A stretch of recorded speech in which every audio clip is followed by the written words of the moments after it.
नमस्ते, म छितेन तपाईहरुलाई स्वागत गर्छु मेरो च्यानलमा। अनि आज चाहिँ म पोर्क छोइला बनाउन गइरहेको छु।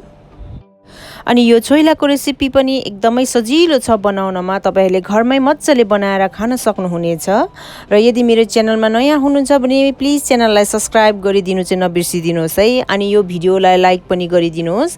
अनि भिडियो मन परेमा तपाईहरुको साथीहरुसँग फ्यामिलीहरुसँग शेयर पनि गरिदिनुहोस्। ल है त सुरु गरौँ है त यो छोइला बनाउनलाई। र यो छोइलाको लागि चाहिँ मैले यहाँनिर पोर्क बेली लिएको छु। र यो पोर्क बेली चाहिँ मेरो अराउन्ड 1 केजी को छ। र यो मजाले यसरी काटिएको छ। र बोसो र मासु मैले मिलाएर लिएको छु। र बेसी बोसो भन्दा पनि मैले मासु अलिकति बेसी लिएको छु। तपाईहरुलाई बोसो बेसी मन पर्छ भने बोसो बेसी लिँदा पनि हुन्छ। र मासुलाई मजाले धुएर एक साइडमा राख्ने र एउटा भाँडामा मजाले पानी उमाल्ने, जसरी यहाँ मैले उमालेको छु त्यसै गरेर। र यो उम्लेको पानीमा चाहिँ म 2टा स्टार एनिस राख्दैछु। यो एकदमै हाल्नै पर्छ भन्ने छैन, नहाल्दा पनि हुन्छ। त्यसै गरेर अलिकति हर्दी पनि राखे मैले त्यही पानीमा। हर्दी पछाडि नुन स्वाद अनुसार। अब उम्लेको पानीमा म पोर्कको बेली एक एकवटा गर्दै राख्दैछु।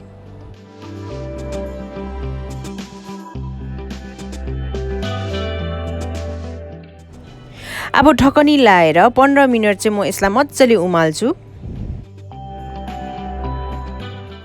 यो पोर्क छोइलाको लागि अरू सामग्रीहरू मैले के लिएको छु लु हेरौँ है त। यहाँनिर मैले एउटा सानो अदुवालाई मसिनो गरेर चप गरेको छु। 3टा लसुनलाई पनि मसिनो चप गरेको छु। त्यसै गरेर प्याजको साग एक बिटाबाट मैले 3टा यसरी काटेर राखेको छु। र धनिया पनि त्यसै गरेर एक बिटाबाट 3टा नै काटेको छु। सानो चम्चीको 1 चम्ची जिरा र धनिया पनि सानो चम्चीको 1 चम्ची।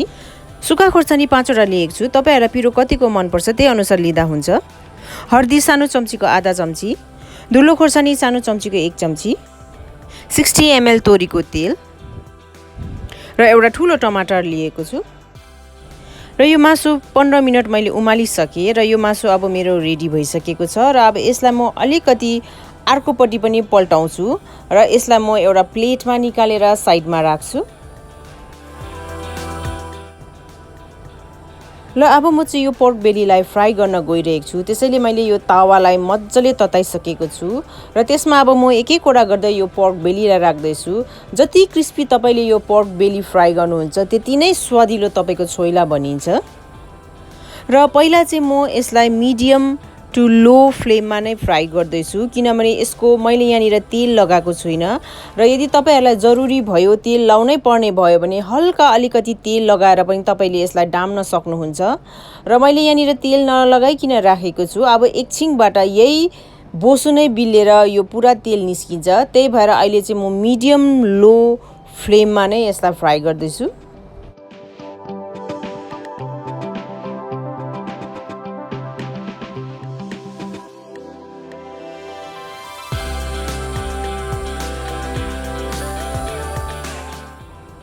पोर्कको छोइलालाई क्रिस्पी बनाउनको लागि तपाईहरुले स्किनलाई फ्राई गर्नु एकदमै जरुरी छ। र स्किनलाई फ्राई गर्दाखेरि तपाईहरुले यसरी डाम्नु भयो भने पोर्कको स्किन एकदमै क्रिस्पी हुन्छ र छोइला एकदमै स्वादिलो हुन्छ।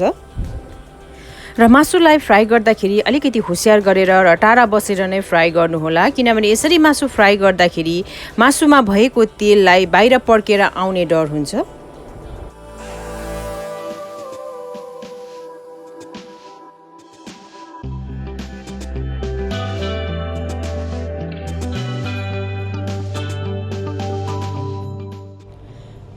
मासुलाई मैले मज्जाले सेकिसके र मज्जाले क्रिस्पी भइसकेको छ। अब यसलाई म एउटा प्लेटमा निकालेर राख्दैछु। अब यी सबै फ्राई गरेर निकालेको मासुहरूलाई चाहिँ म ग्यास बालेर फेरि एकताल हल्का पोल्न गइरहेको छु। र यो एकदम गर्नु जरुरी छैन। तपाईहरुलाई मन पर्दैन भने यसलाई नगर्दा पनि हुन्छ।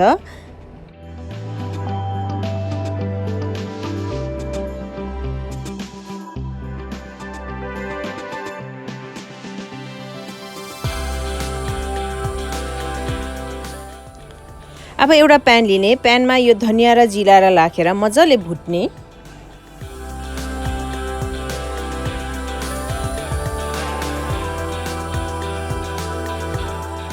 र धनिया र जिरालाई एकछिन भुटिसकेपछि अब त्यसमा यो खोर्सानीलाई पनि राख्ने।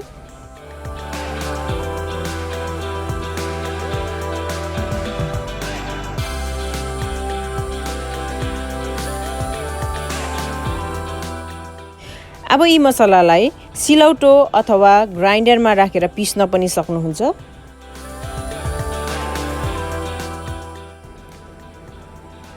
र मसला मेरो रेडी छ। अब तपाईहरुलाई मन पर्छ भने यसमा तपाईहरुले काँचो तोरीको तेल पनि राख्न सक्नुहुन्छ। ल हेर्नुस् त मैले मासु यसरी काटेर राखेको छु। तपाईहरुलाई कस्तो साइजको मन पर्छ त्यही अनुसार सानो ठुलो काटेर राख्न सक्नुहुन्छ।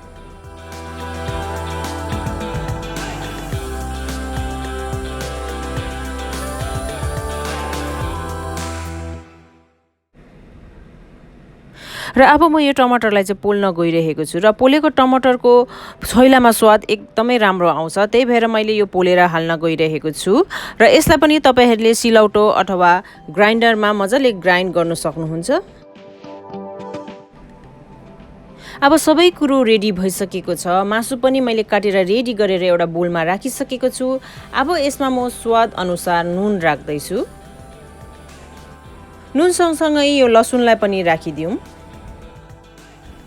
त्यसै गरेर यो अदुवालाई पनि। अब यो अघि पिसेर राखेको मसलालाई पनि। र यो टमाटर चाहिँ मैले पोलिसकेपछि सिलौटोमा पिसेको हो, यसलाई पनि राखिदिउँ। त्यसपछाडि प्याजको साग र धनियालाई पनि राखिदिउँ। एउटा फेरि प्यान लिने, त्यसमा यो तेल तताउने। तेललाई एकदमै धुवा आइन्जेलसम्म नतताउँदा पनि हुन्छ। र त्यसमा मैले हर्दी राखेँ र यो धुलो खोर्सानीलाई पनि राखेँ। र अन्तमा अब यो तेललाई चाहिँ माथिबाट यसरी राखिदिउँ। अब सफा हातले अथवा ग्लोभ्स लाएर यसलाई मजाले मिक्स गर्ने। र यो छोइलालाई तपाईहरुले एज अ स्टार्टर्स या कुनै पनि हार्ड ड्रिङ्क्स या चिल बियर अथवा कुनै पनि भुजाहरूसँग तपाईले सर्भ गर्न सक्नुहुन्छ। र आजको रेसिपी कस्तो लाग्यो कमेन्ट गर्नु चाहिँ नबिर्सिदिनुहोस् है। अनि यो भिडियोलाई लाइक पनि गरिदिनुहोस्। अनि भिडियोमा नयाँ हुनुहुन्छ भने प्लिज सब्स्क्राइब पनि गरिदिनुहोस्। Thank you, bye bye.